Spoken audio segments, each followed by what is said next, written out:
चिदानन्दरूप शिवोऽहं शिवोऽहम्।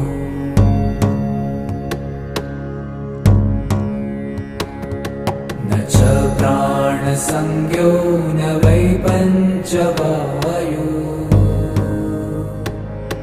न वा सप्तधातु न वा पञ्चकोश, न वा पाणिपादं न चोपस्थपायु। चिदा